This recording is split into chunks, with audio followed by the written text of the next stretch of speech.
Welcome back, WNST, Charleston, Baltimore, and Baltimore Positive. It's a week around here that if you're a Baltimore positive person, you see the potential, or maybe Deepak Chopra would say potentiality. We'll have Victor Brick on talking about the Deepak Chopra thing next week. All of our intelligent conversations are brought to you by our friends at Wise Markets. Eating better, spending less, and staying local around here. Nothing more local than the next topic. It's been a little while since we talked about the racetrack and about Pimlico and Preakness, but they ran for the Roses last week, and Bob Baffert returned my text today, and he's coming on the show, and we're going to continue to talk about horse racing all next week. I'm having all the litany of stars that I've had for all 30 years because they're running the Preakness here next week. Bill Cole is here, and, I have a lot of Bill Coles in my life. This is not the Bill Cole from Cole Roofing, so I don't even have my Cole Roofing mug, although I should hold it up.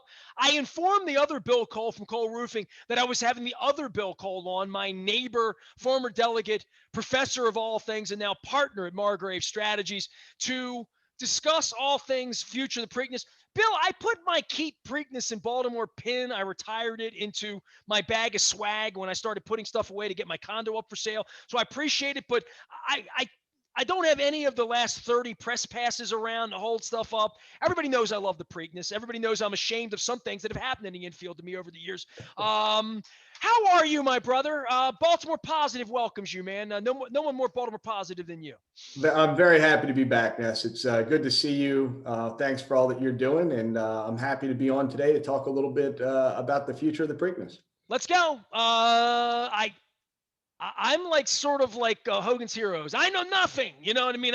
Nobody talks to me. I don't see or hear from anyone Canadian or American or Baltimorean. The horses don't talk. The Bafferts come in and they're like, I don't know what the hell's going on. They're running the race. I bring the horse and I turn to people like you because this isn't about horses or thoroughbreds or the county, or this is a political play, and it's a business play, and it's an industry play, and it's a gambling play. And it always feels to me, 30 years of radio, dude, that the ball always gets moved. It's like that game, the shell game, you can never really find it. But the race happens every year, and every year we talk about losing it, and every year it's still here. I hope this doesn't go on forever. I mean, I need some permanence in the change of what's happening in my community. Yeah. So Nestor, that's exactly what this is all about now. It's a permanent solution. So we don't have to worry about year to year whether or not the Preakness is coming back, or about the horse racing industry in Maryland. What we were able to do in the legislative session 2 years ago was find a solution that worked for both Baltimore and Laurel Park, preserved the industry and gave them a outstanding year-round facility for racing and training, and created that really special place at Pimlico to run the Preakness every year.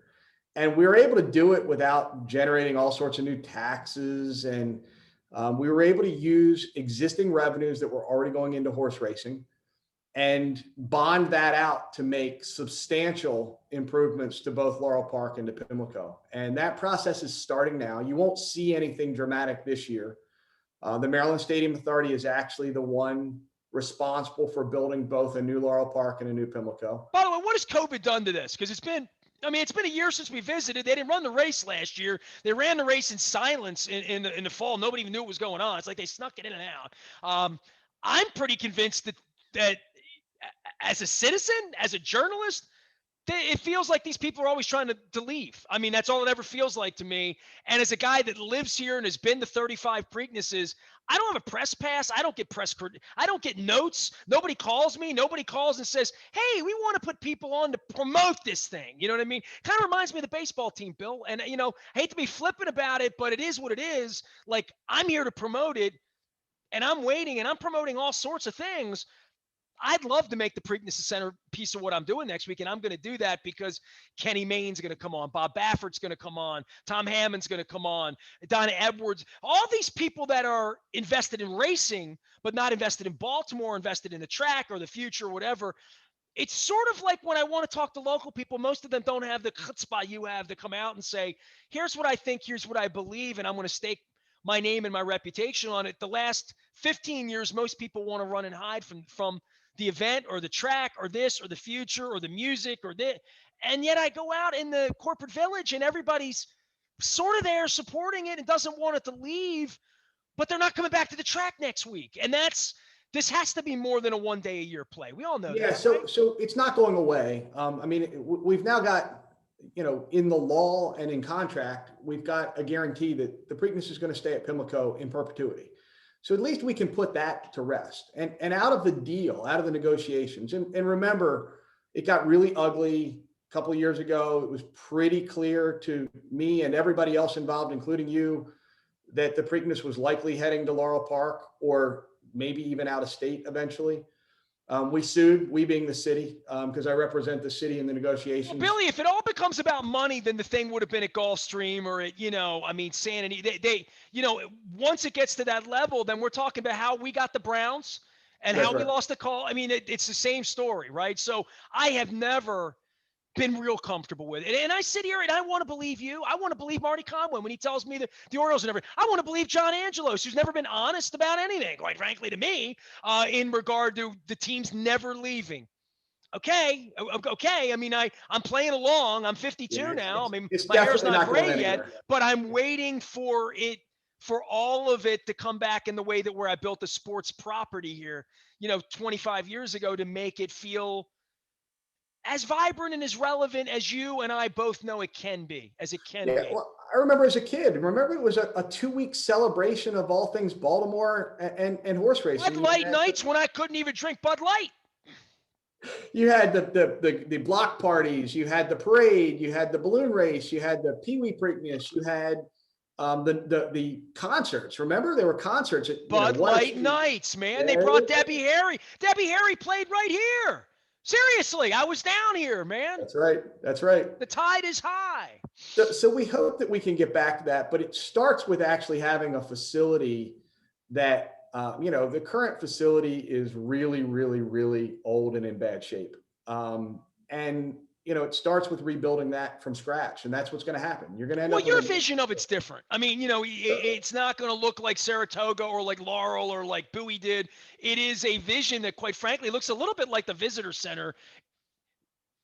I always get my sides wrong. This yeah, side or this side? Yeah, it's it's on over this that side. side. Yep, Yeah, it's that side, exactly. right I over get that my side. Chiron wrong, but it looks like that exactly. Well, so right now, the Maryland Stadium Authority went out and they've hired the architects and engineers that are going to be working on both Laurel Park and Pimlico. They are starting the tough work. That design that you saw in the paper, the one that we released, was a preliminary concept. They may Oh come wow, up. so that's not it. No.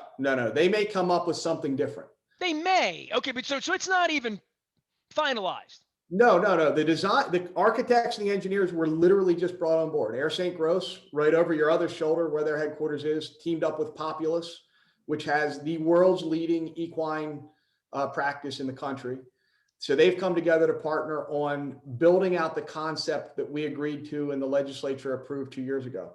So what you're going to end up with is a track that is rotated at Pimlico and a brand new clubhouse, and virtually all of the premium seating will be overlay like you see at other major sporting events. It's not going to be seas of permanent seating that sit empty year round.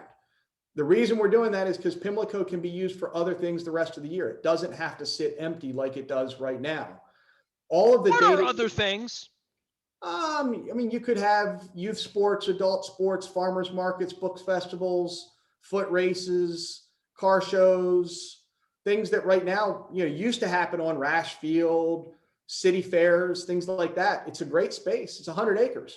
Well, I mean, you go back far enough, and I go back. Some of my members of Sunday Silence are a little unclear back in the 80s. But they used to play lacrosse games in the middle of the infield on Preakness Day. They play, like you could play soccer, you could have swing sets. I mean, there's just a billion things you could do with that Yes, much you can grass, fit literally, right? 6 full-size lacrosse and soccer fields in the infield. It's that big. I mean, people don't realize 6 full-size regulation soccer fields in the infield of Pimlico. It could be a beach volleyball place in the summer. It could have a pool in the middle of it for the kids. Like there's a million things you could do with it.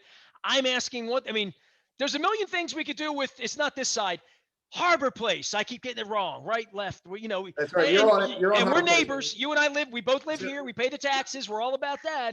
That whatever they're going to put there, the idea better be really good. Like, so for me with this Pimlico concept, no one's more pro Pimlico than me, dude. You know that. Now, get me to the finish line. Don't bore us. Get to the chorus, And we're up on another Preakness, and my hair is getting gray and long. And this is my 30th year doing this on the radio. I'm just wondering when. Give me a timeline. Like, when's this really going to let's happen? walk through the timeline. So the design will happen through the rest of this year. It involves the city, the Maryland Stadium Authority leads the whole thing. The Jockey Club, of course, the current owners of the track, but that'll all be transferred to a new entity. At the end of this process, the Maryland Jockey Club and the Stronach Group will not own directly either Laurel Park or Pimlico. They'll become tenants. Maryland Stadium Authority and new entities will end up owning those properties. So there's a bit more control over the future when the land is transferred. But the bottom line in all of this is at the end of this year, we'll start seeing some new designs for both Pimlico and hopefully Laurel Park by then.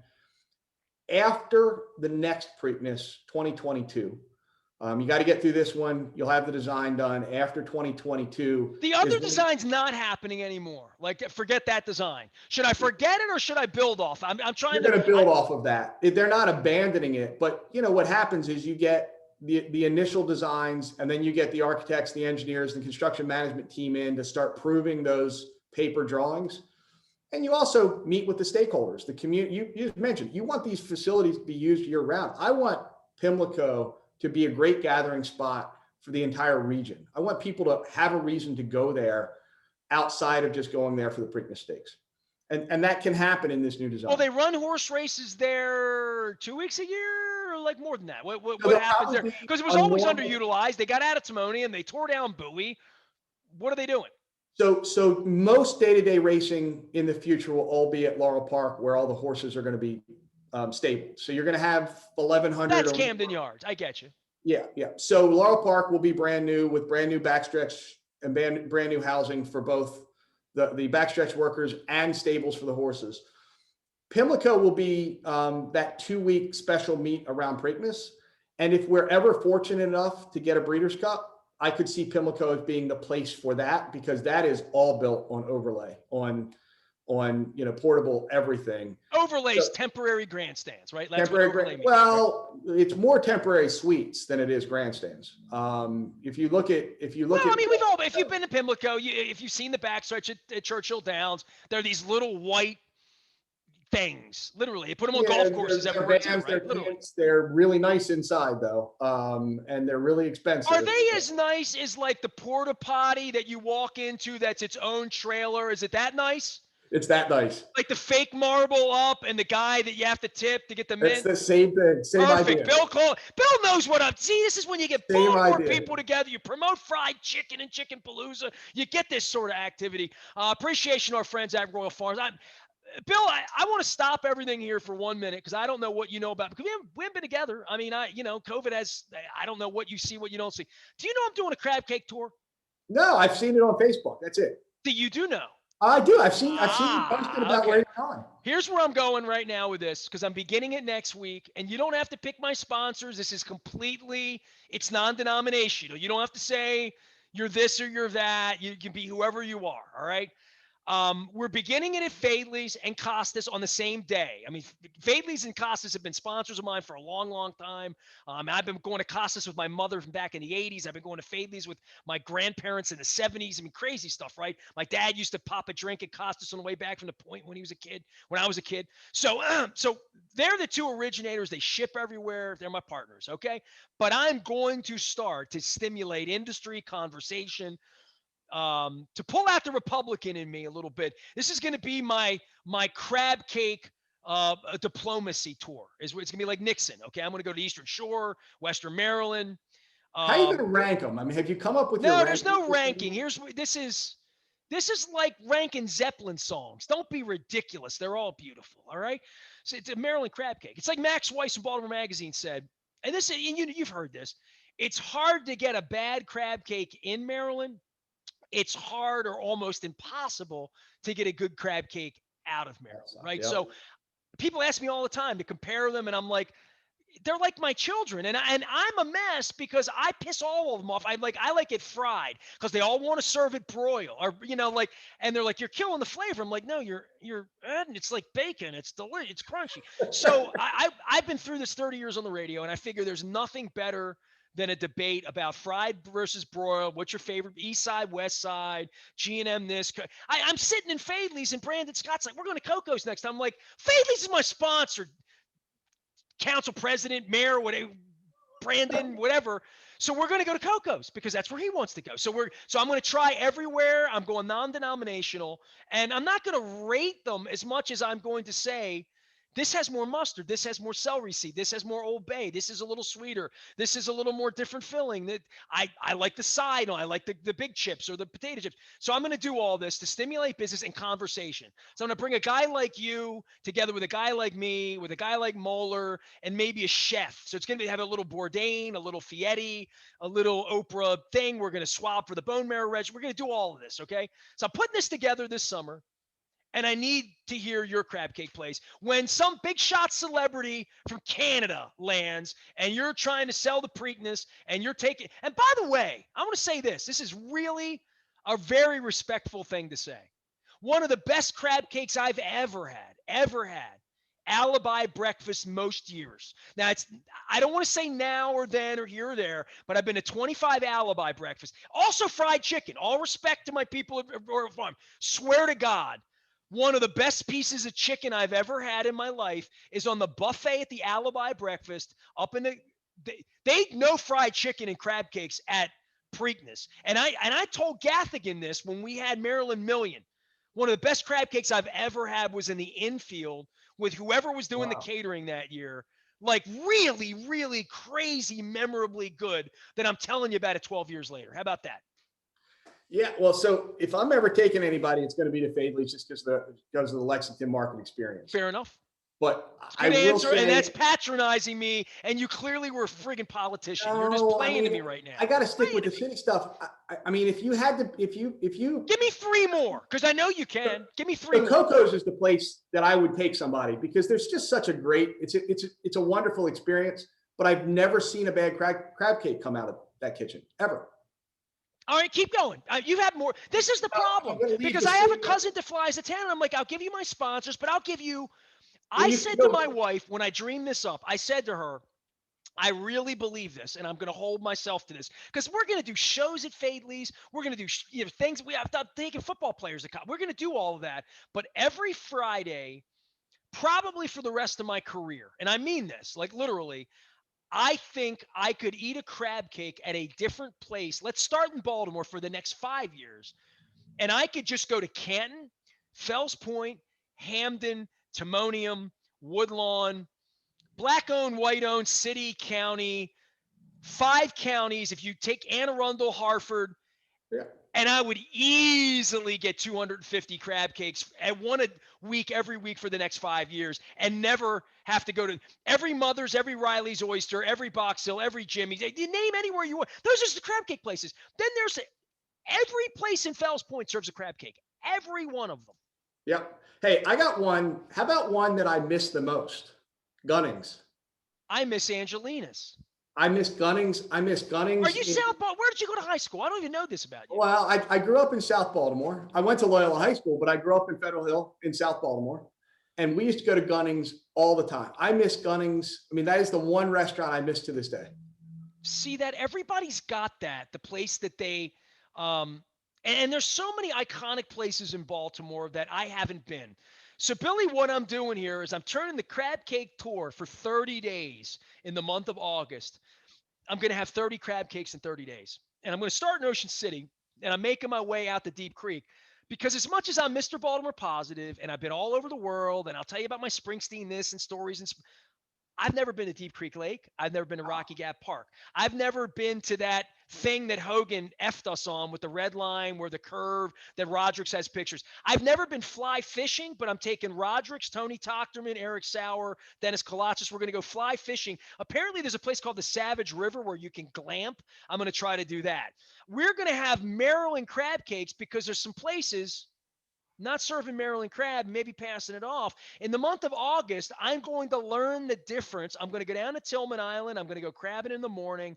I'm going down to places that I've never been. Solomon's.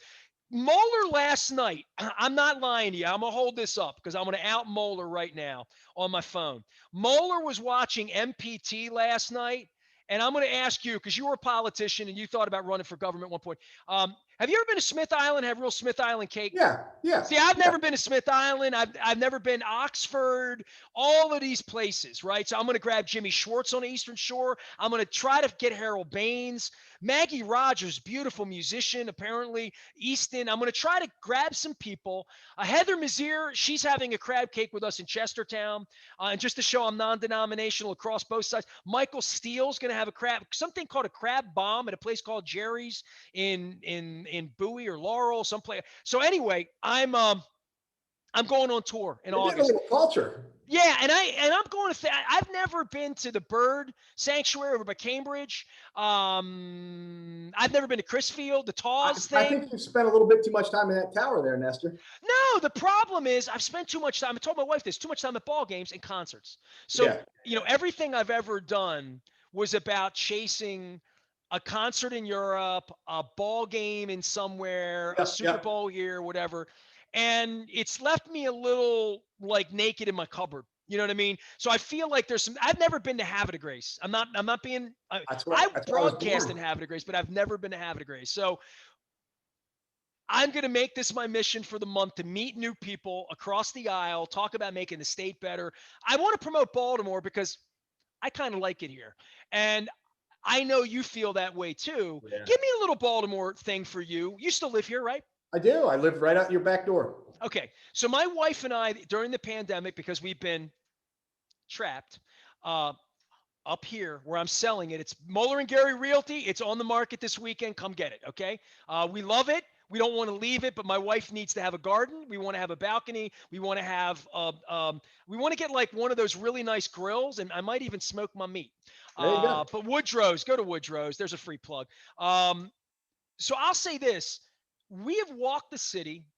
And if you follow my social media, you know this. Any day that it's above 70 degrees, we will literally walk to Highlandtown. I just signed the deal with the Chaucer. They have a great crab cake, and we're going to be eating it on the second floor overlooking Fort McHenry. I walk the city. The city's getting better. The city's getting cleaner. I know the crime. I know the murders. I know the I know all of that. I am telling you, I am starting to fight again for Baltimore and a little bit more. Like one of the reasons I'm doing this tour is I want people to come back. I wanted to make the whole reason I'm doing all this, but I'm going to go get them and bring them here.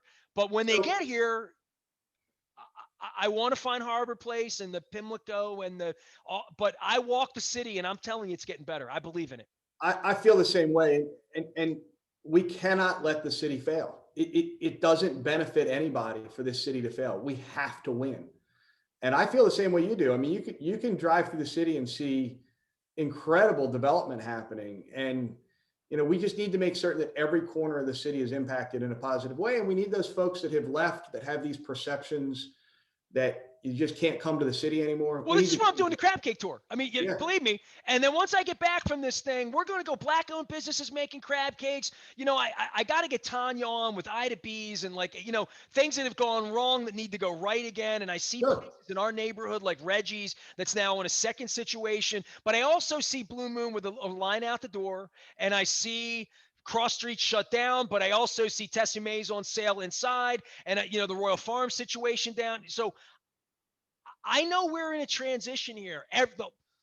The whole planet is in transition. Absolutely. I mean, what's going on in India right now, what's going on politically, we're all struggling, but I'm feeling like there's good stuff happening here. When I go down to Fells Point on the weekends and I see black people and white people and young people and old people and families and trees and dogs and things, and I'm really getting a little more bullish than I've ever been on this whole situation here, Bill. I'm being honest. Good to hear. I'm with you. I'm never giving up. And I wouldn't lie to you, which is why you listen to me. I know. I'm never giving up. Well, give me a little positive spin on some things that are coming down the pipe, because I had Todd Marks on this week from Mind Grub, and we talk about education in Kerwin. Don Moeller and I talk about this at length. put your politics hat on without being political here, but give me a little scope of Brandon's job, what's happening with policing here, what's happening in Annapolis. Sure. Obviously, we're going to have one hell of a gubernatorial thing here where I've already started it by, telling folks that we're going to be having a crab cake with Barry Glassman up in Harford County. We're going to be having a crab cake at Pappas with Johnny O. And I don't know who's running or who isn't running, but I know it's going to be very loud. And this is a unique place in so many ways where we're a left-leaning state that's had a Republican. Yeah, we're a study, I think, for American politics here over the next year and a half. I agree, and for all the reasons you just mentioned, I look at the job Brandon's done since he got there. It is one of the hardest jobs in the country, being mayor of this particular city. That stimulus money that is coming is so critically important to the next year and a half of the city's future. How that money is deployed, how it impacts communities, what we're able to fixing streetlights and sidewalks and paving roads and making the light timing work. Just getting city government functional again will restore some faith in Baltimore. Well, we had Bill Henry on, and I'm going to get this crab cake with Brandon. He doesn't know it. I texted him the other day, but he doesn't know it yet. But it's his idea. He's the one who said, I got it on tape, and he's a politician. He has to do it. He'll go. It was his idea. And it's great because, I sort of grew up in that neighborhood a little bit too, off Tyndale, and Mike Rosigliano lives around the corner there. It's in his neighborhood. I know Martin O'Malley lived there. I had a longtime girlfriend, my dear ex-girlfriend, Carrie, who lived right around the corner. So I'm looking forward to getting over there, Marcella. And I know people. I know the neighborhood, the Chameleon Cafe up the street that was there. I ate there many, many times. And Maggie's. So I want to be supportive and get out to as many places as I can. But what do you think, man? Crab cake diplomacy. Hey, I'm sure you didn't expect me to drop that on you. I think it's all going to come down to your ranking system. The fact that you're taking the easy way out by not ranking them. I mean, I just think you got to come out with a winner. Everything's about winners and losers. No, I mean, just love it. That's all. I mean, here's a problem, that I'm going to have is that I'm going to ask them to bring it to me the way they serve it. So they're all going to bring it broiled. So right off the bat, I'm going to say if I took a doggy bag or you bring me two and I took one home, that thing would be in a frying pan and you wouldn't want to look at it. You wouldn't want me to put it on because did you go to Memorial Stadium when you were a kid? Oh, sure. All right. So remember the Leaning Tower Pizza? Yeah. Behind section like 3940? Yeah. Remember they had a salty ass crab cake that they served with, I hate mustard. French's mustard, the packs. I do remember the packs. I don't ever remember eating a crab cake at Memorial Stadium.